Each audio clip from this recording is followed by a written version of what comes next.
నమస్కారం దోస్తులు, welcome to my బతుకు పండు ఛానల్. నా వీడియో చూస్తున్న ప్రతి ఒక్క రైతులకు తెలంగాణ, ఏపీ, ఆంధ్రప్రదేశ్ అందరికీ పేరు పేరున ధన్యవాదాలు.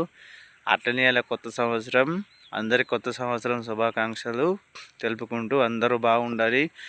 మళ్ళీ వచ్చే కొత్త సంవత్సరం దాకా మీరు ఏమేమి కోరుకుంటున్నారో అవన్నీ జరగాలని మనస్ఫూర్తి కోరుకుంటూ అందరికీ హ్యాపీ న్యూ ఇయర్. ఇక మన మ్యాటర్లోకి వెళ్ళిపోదాం. ఇక వచ్చేసి రైతు భరోసా మీద మీకు అప్డేట్ మంచిగా ఇవ్వబోతున్నాను. ఇది మాత్రం చాలా ఇంపార్టెంట్ విషయం. అందరూ ఈ వీడియోని లాస్ట్ వరకు చూసి మ్యాటర్ ఏందో తెలుసుకోవాలని కోరుకుంటున్నాను. అయితే రెండు ముచ్చట్లు చెప్తే మీకు మంచి.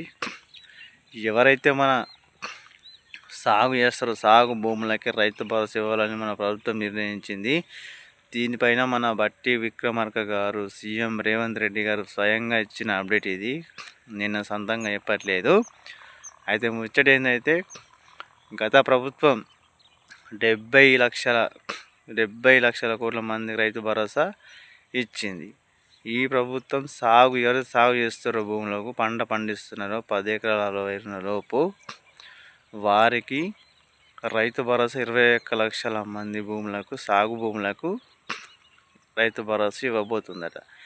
అయితే అది ఏ విధంగా పొందవచ్చు, ఎవరెవరికి వస్తాయి అనేది మన వీడియోలోకి వెళ్ళి ఇలా ఇంకో ముచ్చట ఉందో, సింగరేణి ఉద్యోగులు వాళ్ళకు కూడా మన ప్రభుత్వం ఏదో ఉద్యోగాలు ఇవ్వాలని కోరుకుంటుందట.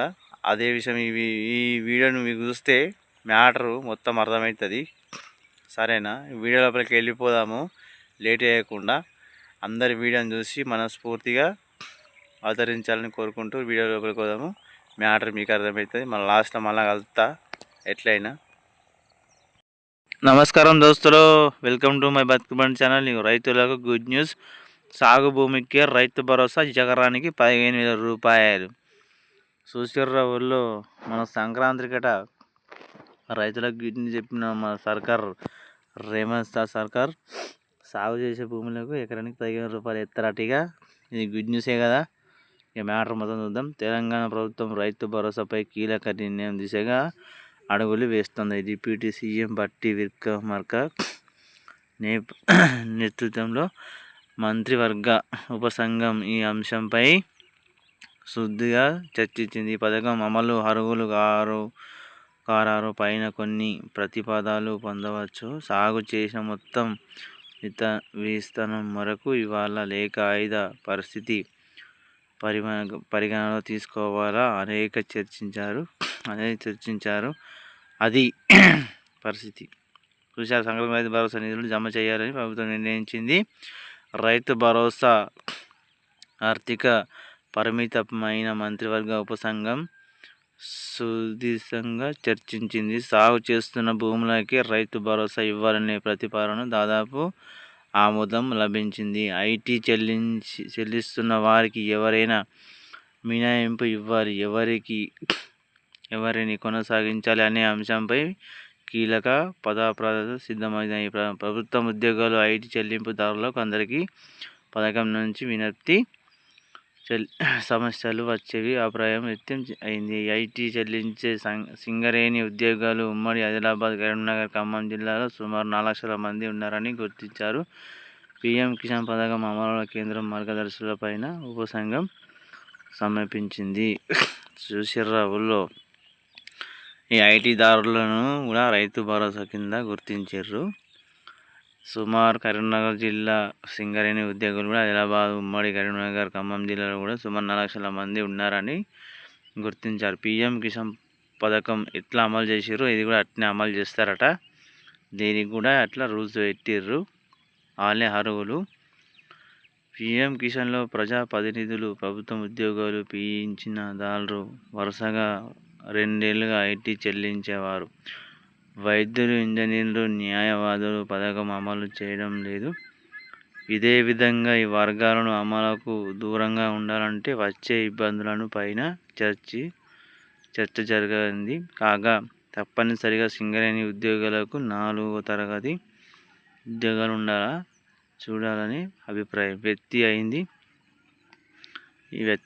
ఈ పథకం అమల్లోకి భాగం మొత్తం 80.453 కోట్లు చెల్లించిన ఇందులో సాగు భూముల కోసం 21.284 కోట్లు చెల్లించారని అధికారులు నివేదన ఇచ్చారు.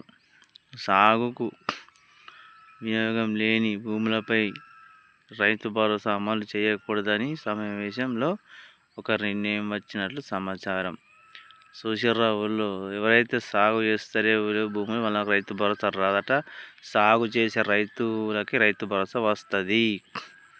సాగు చేసే భూములకు పథకం అమలు చేస్తే సంపన్నుల భూమస్ఫల విధానంలో చేయి అనే అంశం చర్చకు వచ్చింది. పథకం పరిమితి 10 ఎకరాల వరకు ఖరీదు చేస్తే ఎంతమందికి మేలు జరుగుతుందనేది లెక్కలు తీశారు. గత ప్రభుత్వం హయాంలో సుమారు 70 లక్షల మందికి రైతులకు రైతు బంధు ఇచ్చారు. ప్రభుత్వం సాగు భూములకి ఇవ్వాలని నిర్ణయించి దాదాపు 20 లక్షల మందికి కోత పడే అవకాశం ఉందని అంచనా. కాగా 10 ఎకరాల పరిమితం చేస్తే మేర భాగం పడుతుందని లెక్కల పరిగణనలో తీసుకున్నారు. పూర్తి అంశాలపై మరోసారి సమావేశం కావాలని డిసైడ్ అయ్యారు. జనవరిలో ఆ వారంలోనే విధి విధాలు పూర్తి చేసి మార్గదర్శకాలు ప్రకటించాలని భావిస్తున్నారు. సంక్రాంతికి నిధులు విడుదల చేసే విషయాన్ని కట్టుబడి ఉన్నామని ప్రభుత్వం స్పష్టం చేస్తోంది. సూర్యారావులో దాదాపు సాగు చేసే భూములకు 20 లక్షల మంది కోత పడే అవకాశం ఉంది. 20 లక్షల మంది సాగు చేసే రైతులు మన తెలంగాణలో ఉన్నారట. రైతులకే రైతు భరోసా మాత్రం సాగు భూములకే లెక్కలేసుకొని 10 ఎకరాల వరకు మనకు రైతు భరోసా అందించే యోచనల మన ప్రభుత్వం మనకు పన్నాగాలు చేస్తుంది. ఖచ్చితంగా సాగు చేసేవారికే ఈ రైతు భరోసా వస్తుంది. సూర్యారావులో రైతు భరోసా అప్డేట్ ఎట్టుంది?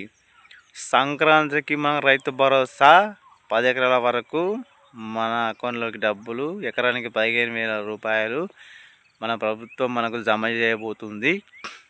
ఈ కొత్త సంవత్సరం సందర్భంగా కూడా అందరికి సంతోషమైన ముచ్చట్ని. సరేనా? దీని మీద చూసి కదా ఎవరైతే సాగు చేస్తారో సాగు భూములకు అట్లాగైతే మన 21 లక్షల మంది కోట్ల భూములకి ఈ రైతు భరోసా అన్నది వస్తుందట. అయితే గత ప్రభుత్వం చెట్లకు పుట్టలకు అన్నిటికి ఇచ్చింది, కానీ ఈ ప్రభుత్వం అట్లా కాదు. మళ్ళీ నిజమైన రైతాంగానికి ఎవరైతే సాగు చేస్తారో రైతు వాళ్ళకి రైతు భరోసా పొందే అర్హులు వాళ్ళకే పొందుతాము. మిగతా వాళ్ళకి వస్తుందా రాదా తెలియదు మనకు. మనకైతే రైతు భరోసా చేస్తారట. ఇక సంక్రాంతికి అయితే మనం సేగోలు అప్పాలు గట్టిగా మంచిగా కృషి చేసుకొని ఇంకా భూమి మన నాది, నేను ఒక రైతు బిడ్డని మనకు కూడా ఇక రైతు భరోసా చేయగానే సార్ను దునిపించుకొని నాటేసుకుంటా సంతోషం సారు. ఈ సంక్రాంతి పండుగకు మాకైతే జర కృషి చేయూరి. సరేనా సారు? అందరికీ పేరు పేరున ధన్యవాదాలు చెప్తున్నాను. ఎందుకంటే నా వీడియో చూస్తున్న ప్రతి ఒక్కరు నాకు చాలామంది సపోర్ట్ చేస్తున్నారు. ఇలాగే సపోర్ట్ చేయాలని కోరుకుంటూ తెలంగాణ ప్రజలకు నా వీడియో నచ్చితే లైక్ చేసి సబ్స్క్రైబ్ చేసుకోండి. దయచేసి షేర్ చేయరి, గంట సింబల్ ఒత్తుర్రి. జై జవాన్, జై కిషన్, జై తెలంగాణ. అందరు బాగుండాలి, అందులో మనం ఉండాలని కోరుకుంటూ ఉంటున్నాం. మరి